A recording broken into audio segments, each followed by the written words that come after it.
Dr. Sabeel, can you tell us how important is it to share this beautiful way of life, dawah, and also to support the dawah, these efforts of people who are out there trying to really communicate this message of the deen of Islam? Okay. Bismillah ar-Rahman ar-Rahim. It's very important. If we are doing dawah, we have to find out why we are doing it. Very important. Allah subhanahu wa ta'ala says in the Quran, Surah 16, ayah number 125, Ud'u ila sabili rabbika bil hikmati wa mau'izatil hasanati wa jadilhum billati hiya ahsan.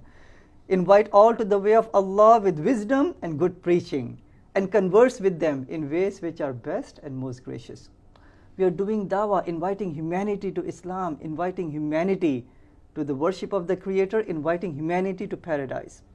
So we do dawah because it's an obligation. We do dawah because we love humanity. We are concerned for humanity. We want the best for humanity. So that is reason enough. But the second important reason is misconceptions about Islam. They're increasing day in and day out. According to the Pew Research Foundation survey, March 2015, only 21% of the population in this country, they have a positive perception about Islam. And that percentage is going down each single year, unfortunately. If misconceptions are increasing, people are not aware about who Allah subhanahu wa ta'ala, what's the purpose of life. It is you and me, we have the obligation of showing to them who is the Creator, what's the purpose of life, and to reduce the misconceptions. If misconception is the wall between them and Tawheed, that means we should remove the wall and show them the beauty of Islam. You know, 2 years ago, when I was living in an apartment, when the snow was there in the winter season, I found out that my neighbor's car is parked the wrong side of the road, and I was afraid that the $25 ticket would be given to him if he does not move the car. I became concerned for him. I picked up my phone, I called him so he could save that $25. How about people who are heading towards hellfire by worshipping humans, worshipping idols, worshipping the creation? If you are concerned for $25, should we not be concerned for them living eternity in the hellfire? So for any and all of these reasons, my dear Muslims and my dear people of good heart and good faith, we should come together, not only do dawah, but support dawah. Especially the TheDeenShow, which is out there in the front line, conveying the message. It needs lots of resources. The cameras that you see up there, you know, the lighting up here, the editing that we do, the scholars that he calls, all of them they need, not just the time, but expenses. How much is spent? Yes. Actually, it's a shame, you know, when you look at people, I believe last time I checked was over $100 million has been spent to distort Islam, to attack Islam.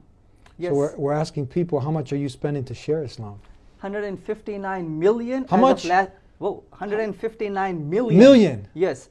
But all of these hate groups which are out there, but Pamela Geller and Steve Emerson and Robert Spencer, all of these groups and many, many more, they are collecting money and fear-mongering and trying to discredit Islam. If they could do that much for hate campaign, and not just them, by the way, Christian missionaries in this country, they create 53,000 full-time Christian missionaries each single year in this country, and they send it out to the Muslim countries. They're spending big money. Yeah, not only they're dedicating their life, they're spending big money, all for the sake, for the purpose of sharing Trinity, sharing shirk. But Muslims, you and me, we are the custodians of haqq. Allah subhanahu wa ta'ala has blessed us. But this blessing is not just for you and me, as Allah subhanahu wa ta'ala says in the Quran, Surah Baqarah, Surah 2, ayah number 185. Shahru Ramadan allazi unzila fihi al-Quran hudal lin-nasi wa bayyinatin min al-huda wal-furqan. You know, this is the month of Ramadan, and we all read the Quran, we listen to the Quran. But Allah subhanahu wa ta'ala is saying that in the month of Ramadan, the Quran was revealed as a guidance to all of humanity. As a guidance to all of humanity and as a criteria to distinguish between right and wrong. So we are not the custodians of the Quran belongs to humanity, and you and me are the ones to take this Quran, its message, its beauty, its guidance to all of humanity. And last but not the least, this is a critical time. We are in crisis. That if we don't go out and convey the message. We don't want our children holding us responsible.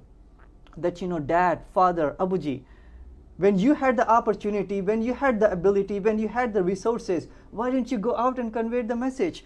Why didn't you flood the whole world with the beauty, the message, the guidance of Islam? Why did you left us with a world in which there are restrictions, we cannot practice the faith, there are all the laws against the Muslims, against Islam?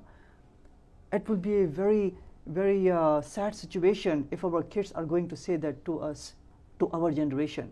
And that's not it, by the way. What if we are in our deathbeds and we regret that 2016, when the fear-mongering was going on, Islamophobia was rampant, why didn't we do more?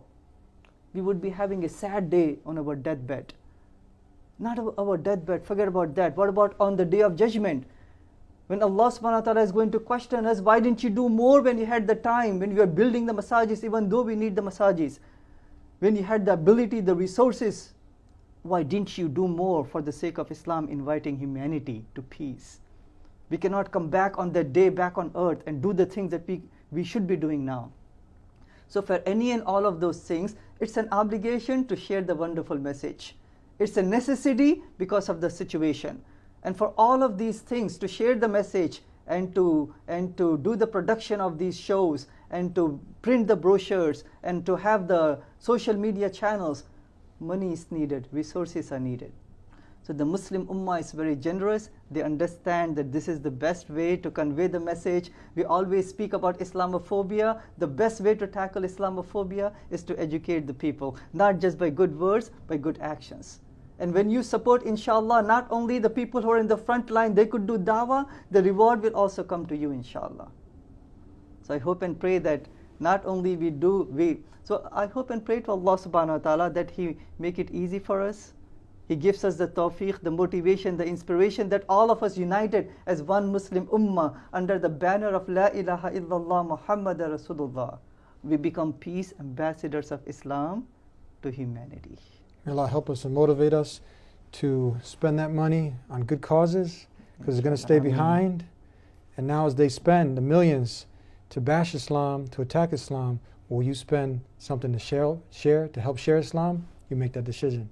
If so, contribute now. Assalamualaikum. Peace be with you.